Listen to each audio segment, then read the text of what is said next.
Hey students, welcome to my class. In previous class, we have discussed about fishes, various kind of fishes we have discussed. So today we are going to discuss about Tetrapoda. Do you know about Tetrapoda? Tetrapoda means they have pairs of limbs. Pairs of limbs are present. So they are known as Tetrapoda. Fine. So Tetrapoda's first superclass we are going to study today, it's Amphibia, right? So let's begin our today's class. It's Amphibia. What is the very important characteristics that amphibians play? They are amphibious in nature, that is they live both in land and water. Very important characteristics of amphibians. Fine, very important characteristics. Next is they are the first vertebrae. They are the first vertebrae who had a transition from water to land. Fine. From aquatic to terrestrial mode of life. Okay, that's it. So this is about the important characteristics which you have to know if you are going to study the amphibians. Next is habit and habitat. This is very important. You have to know where those organisms used to stay. They occur in fresh water. Marine water doesn't exist. Fine.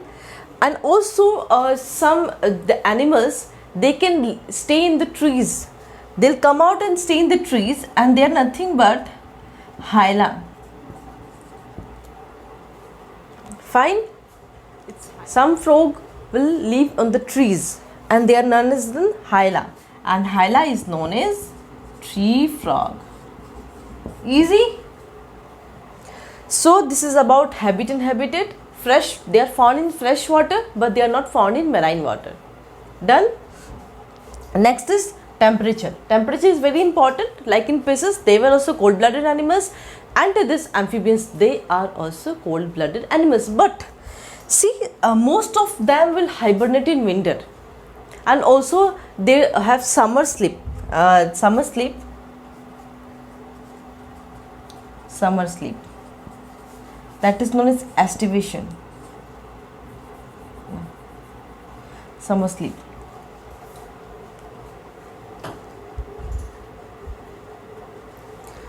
Estivate.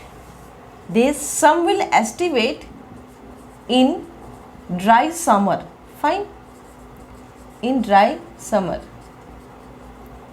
That's it. So that is known as summer sleep. Some of the organisms of this phylum, that is amphibians, they'll show summer sleep. That is, they'll estivate in dry summer. Right? So this was about important. These two characteristics is very important. They are the first vertebrae. This is the very important point which I have mentioned here. Next is habit and habitat, where they are found, and the temperature. That's all. This is about important characteristics. We have already started, and we'll go on some more important topics. That is the important characteristics of this phylum. Now let's see about body form. That in case of amphibians, very basic example is frog. Every one of you have seen frog, right?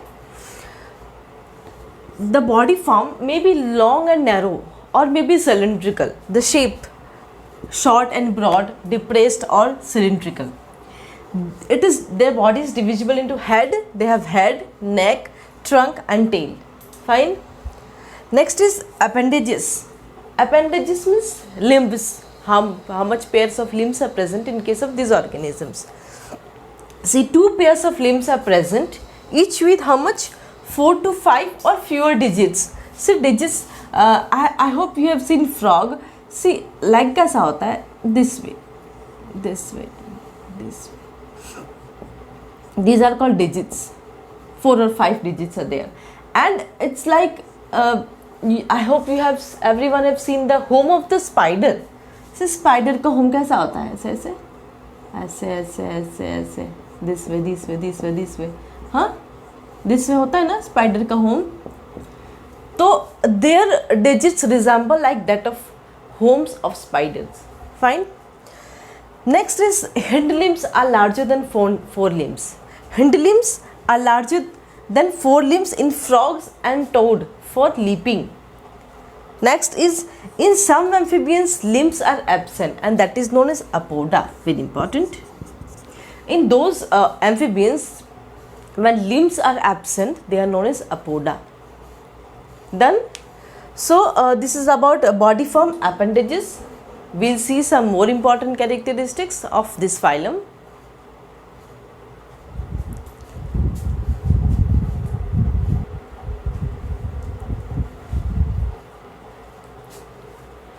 Now we'll discuss about the skin. How do the skin of these animals look, or what's the functions? The skin is smooth or rough. Maybe smooth or rough. You have seen frog.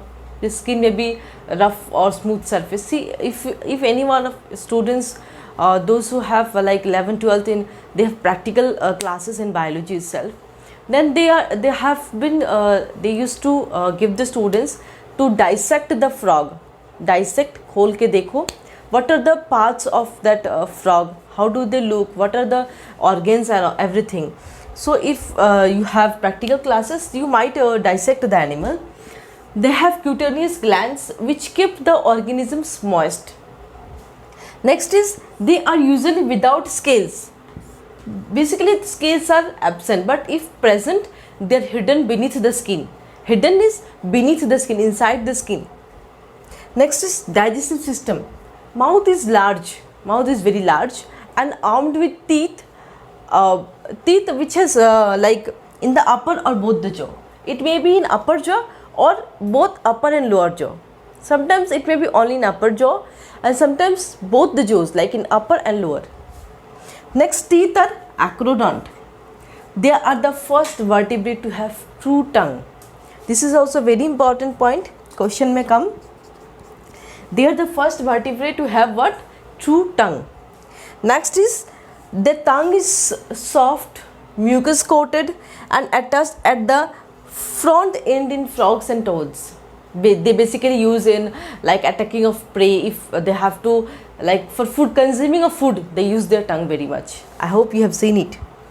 Next is their alimentary canal. The alimentary canal, in case of those organisms, alimentary canal leads into cloaca, C-L-O-C-A. Like in places I have discussed about cloaca. Just revise my notes. Respiratory system. How it happens in case of these organisms. Respiration will take place in 4 modes. Lungs, if they respire through the lungs, they are known as pulmonary respiration. Next is lining of buccopharyngeal cavity. Then gills, bronchial respiration, and the skin is cutaneous respiration. So 4 modes of respiration you have to remember. Next is circulatory system. Heart is 3-chambered with 2 auricles and 1 ventricle. See, in case of like lung feces or cartilaginous feces which we have discussed, they have 2-chambered heart, and this is the advancement of that 2-chambered heart organisms, that is lung feces. So heart is 3-chambered, new character, new thing you have studied. Sinus venosus and truncus arteriosus is present, additional heart chambers is present in case of these organisms. Both hepatic and renal portal system is well developed in these organisms. RBCs are oval, biconvex and nucleated. What happens is that blood will be received by the 2 auricles from the lungs, and then it will pass to all the body cells. Done. So this is about circulatory system and respiratory system. How do they respire and how do they circulate? And so now they have 10 pairs of cranial nerves, very important. No external ear is present. You haven't seen any ear in case of frog if you have observed it very carefully. Middle ear with a single auditory ossicle is present. Middle ear is present with single auditory ossicle. Next is lateral line sense organ are present in these organisms in larva and in aquatic, in both the forms. Lateral line sense organs are present in larva and aquatic forms both. So this is about cranial nerves and sensory nerves. Excretory system, excretion is done by pair of kidneys, and waste material in case of larvae is ammonia, and in case of adult it's urea. This is very important because excretory matter question always comes in the exam. Excretory waste material is ammonia in case of larvae forms, and when they become adult they have urea as their excretory product. So they are ureotelic and ammonotelic, both ureotelic and ammonotelic organisms. Then this both parts I think I have cleared you, cranial nerve, sense organs, and about their excretory waste matter. What's the important point? You have to remember this from NEET point of view. I'm telling again and again. So let's talk about the reproductive system, their fertilization and development in case of these organisms. Reproduction, sexes are separate, that is dioecious, and they go to water for breeding. Water for breeding. For breeding they has to go into water. Sexes are separate. Male they don't have copulatory organ. Male lacks copulatory organ. Fertilization is mostly external in case of these organisms, but there is always an exception. It's internal in salamander. In salamanders they have internal fertilization, no external fertilization. Most forms are oviparous, that is they lay eggs, and from that eggs the young one come out. And also they have very important property that is known as metamorphosis. Metamorphosis. In these organisms, that is in case of amphibians, they have a fish-like stage, that is tadpole, and that from tadpole to the adult form, this process is known as metamorphosis. That is from tadpole they will transform into adult form, and that is known as metamorphosis. And this is the important characteristics of this class, superclass, that is amphibians, right?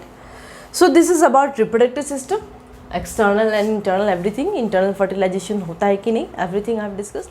So now we'll see about the very important characteristics of this phylum is parental care. See, many amphibians they show parental care. I have given two examples here. Male midwife toad, that is alites, that will carry eggs around the thighs, and the female, what they'll do, female Suriname toad, that is pippa, that will carries the egg on the special pits on its back till the tadpole comes out.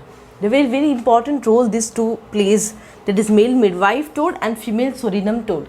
They play a very important role, and you have to remember from parental care question comes from this part. So let's see the examples and the classes of this phylum. See about the three living amphibians is divided into three orders, and these are the three orders. First is Apoda means limbless amphibians. They don't have limbs. Urodelites, tail is present, and Anura is without tail. And with this you have to remember the example. Example of Apoda is Ichthyopis, and Urodeli is salamander and Necurus, and Anura is buffo, that is toads, Rana is frog, and Hyla is tree frog. These are the important examples you have to remember from these classes. Next is, these are the important examples of this amphibians. Ichthyopis is nothing known as blind worm. Necurus is mud puppy. Next is Proteus is blind cave salamander. Amphibia, then Rana, Indian frog. Rhacophorus is flying frog.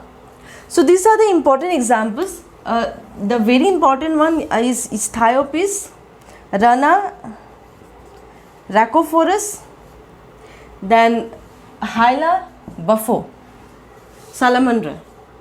So these star marks are very important. These are the important examples. The rest I have given you. Important examples you have to remember. Now I shall share with you the very important phylum, that is Amphibia. Last minute discussion, that is last minute revision for those students who are going to appear for NEET exam this year, 2020. So I'll give the last minute revision for this amphibians. So this is the overview of this amphibians. Last minute revision for those students who are going to attempt NEET 2020 this year. First is pentadactyl limbs for movement on land. Next is eyelids and tear glands for protecting eyes on the land. Next is middle ear to transmit aerial sound waves to internal ear. Middle ear will transmit the aerial sound waves to internal, middle to internal. Next is true tongue to capture the food, lungs for air breathing, and 2 auricles and 1 ventricle. So this point, if you don't have time to see whole notes, just see these important points. You can go to the exam hall. So with this, I have completed amphibians today. Next class we'll continue with reptilia. So thank you so much. That is last minute revision for those students who are going to appear for NEET exam this year, 2020. So I'll give the last minute revision for this amphibians.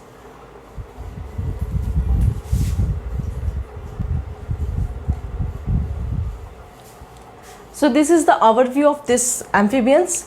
Last minute revision for those students who are going to attempt NEET 2020 this year. First is pentadactyl limbs for movement on land. Next is eyelids and tear glands for protecting eyes on the land.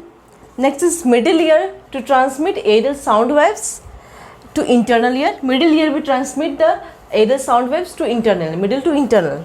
Next is true tongue to capture the food, lungs for air breathing, and 2 auricles and 1 ventricle. So this point, if you don't have time to see whole notes, just see these important points.